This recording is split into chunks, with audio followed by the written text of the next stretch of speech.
This is all still new to me, so I'm learning on the job, and be kind. What is... Okay.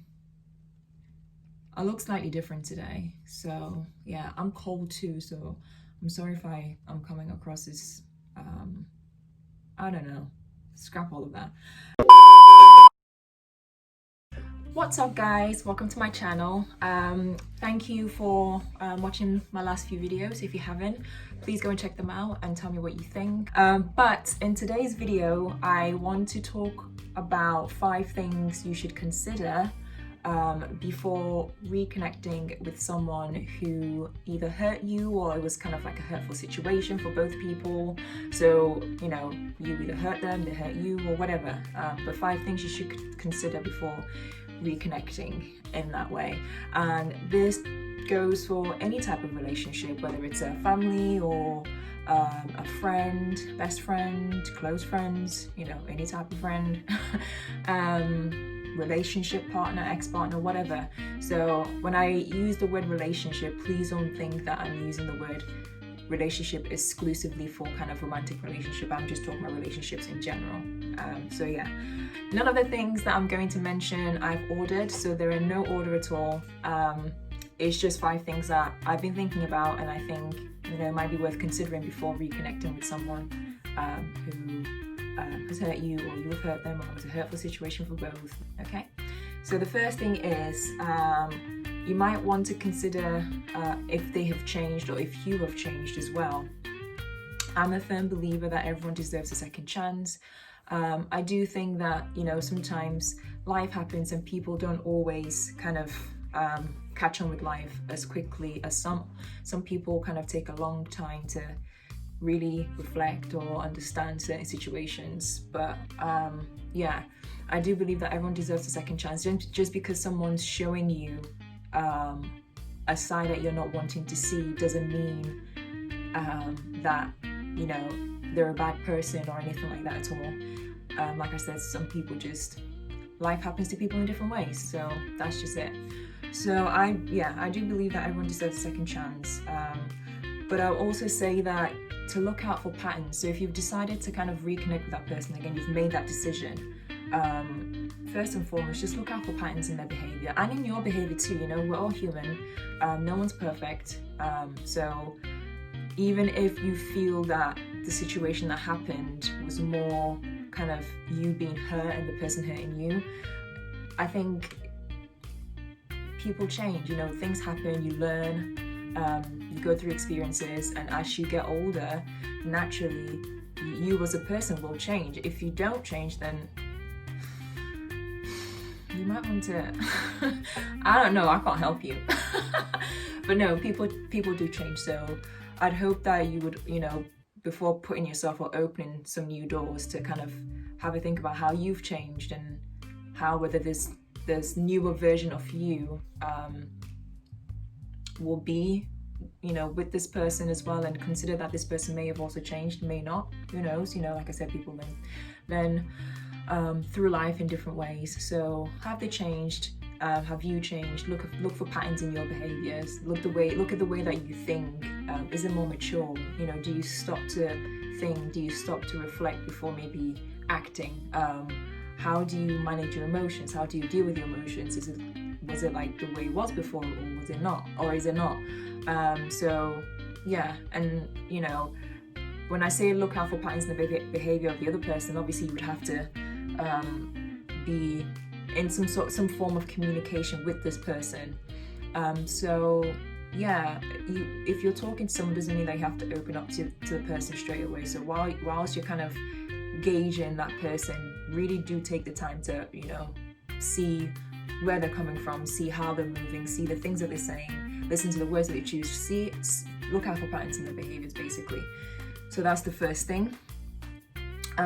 Especially as well, because, you know, if you can do that on your side and do that and kind of not almost suss the person out, but just like gauge what the person's like now, them coming back into your life or you go back into their life, you can avoid some possible hurt. Because if you're both still kind of like somewhat stuck in that time period of your life, then obviously it's just easy for things to resurface that you might not find particularly helpful, or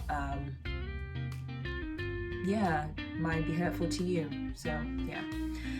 So the second thing is consider if you have forgiven the person and if they have forgiven you. There's no point in reconnecting with someone and opening up to someone again, only for you to find out from the way that you're talking or the things that you're saying and how you're feeling towards a person, and then vice versa, that there's still some unresolved conflict, there's still some unresolved animosity, or some unresolved negative feelings or whatever. So make sure that you really make sure that you have forgiven them. I think it's really important. People tend to brush things under the carpet and think that because the situation that happened isn't talked about, or isn't an issue anymore, then it's all forgotten. But it doesn't always work like that. It just takes for one thing to happen, or one word to be said, or one non-verbal communication or something for that to trigger you and for things to come up to the surface again. So definitely take the time to really understand, to consider whether you've forgiven the person, they've forgiven you. And because if you've forgiven them, then you can talk about the situation in a very healthy manner where you can it doesn't affect you anymore, so it's not going to potentially lead to any negative outcome in that way. Another thing that I think you should consider is before kind of delving deeper into the relationship, and again, I use the word relationship in a loose manner, it's not strictly relating to romantic relationship at all, like I said at the start of the video. So before you kind of delve deep into anything, I would definitely suggest that you consider maybe meeting up with a person for like a brief catch up. If you have been out of touch with each other for a while, chances are a lot has happened in their life, a lot's happened in your life. Life doesn't stop for anyone, so I'm pretty sure things will be evolving and whatnot. So I would definitely suggest that you make sure you have a brief catch up with them, and maybe start laying the foundation for the conversations that you will potentially have about why the relationship ended up dissolving in the first place, and be open and honest and transparent in that way. Sorry, my hair's looking a whole messed it up. Be open and honest and transparent about how and what happened, but also be mindful that obviously people are different. If you are putting yourself in, if you've decided to make that step to reconnect with this person, you have to allow the person to express their view of things, and they have to allow you to do the same, because it's a two-way thing. It's not just a one-way thing at all. It's a two-way thing, and you have to make sure that you create a safe environment enough for the both of you to feel comfortable to voice your opinions in a healthy manner, in a non-conflict way.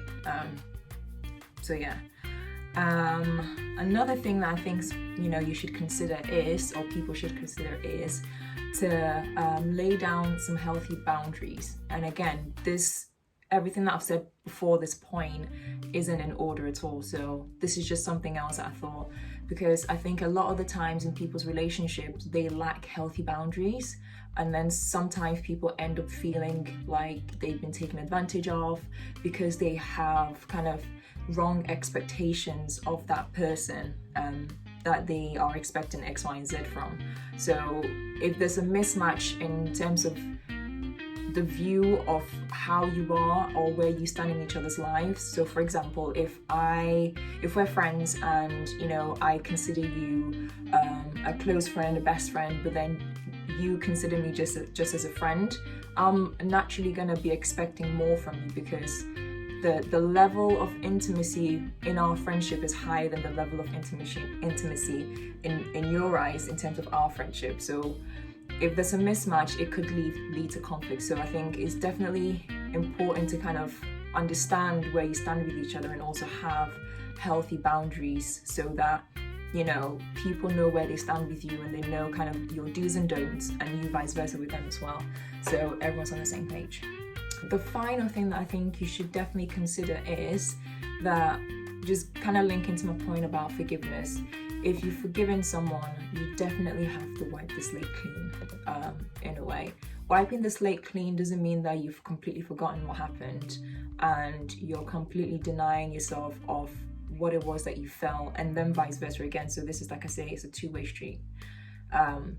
It's not completely, you know, dismissing what happened. It's just, I've made the decision to forgive you, and so there is literally no point in holding on to kind of what the hurt was or what the person did to you. Or if you truly forget someone, you literally, you really have to forgive. Not forget, because I don't really think you can always forget, but you have to just say, okay, this is a clean slate, let's start fresh. But this, obviously, you can only do this, in my eyes, you can only do this if you're both on the same page. So there's equal or somewhat equal amounts of remorse between, you know, the two of you, and also effort as well, you know. So you both realize that this is a friendship or a relationship or whatever, a relationship can also be a friendship, that you both value, you both cherish, and, you know, you recognize that there's love there for each other. So you want to kind of do whatever it is that you can do to maintain that in the most healthy way possible. So yeah, I think it's definitely important, especially with the wiping the slate clean. People tend to just jump back into things with people and not realize that, you know, as time goes on, they start to see hints of unresolved kind of, you know, hurt or conflict or whatever it is. Don't brush things under the carpet. It literally does no one it does no good for anyone whatsoever at all. If anything, it just, after time, so much time has gone on, you then kind of have to take a trip back to the past. Like, no one wants to keep going to the past. So if you have the opportunity to squash it and to handle it and to talk about it like adults, once and for all, take that opportunity. You know, say what you have to say, be respectful, be mindful, communicate in a healthy way, and, you know, set the boundaries so that they can do that too. And then once everything's kind of discussed and on the table, just move forward and don't keep looking back. The only time that you should look back is to reflect on how, you know, you've changed from that situation, obviously, hopefully in a positive way, but what you've learned as well. Because I think every experience happens so then you can learn from it to grow more maturely and to be a better version of you each time. So these are the 5 things I think you should consider before you reconnect with someone who has either hurt you, they've hurt, or you've hurt them, or it's been a messy situation or an unpleasant situation where the relationship dissolved. If you enjoyed this video, don't forget to give this video a thumbs up and comment and share and subscribe. And if you haven't turned on your post notifications as well, please turn that on and you're notified every time I post a video. Until then, your girl is out. Peace. Don't forget to like, comment, share and subscribe, and follow me on Instagram and Facebook, and I hope you enjoyed the video.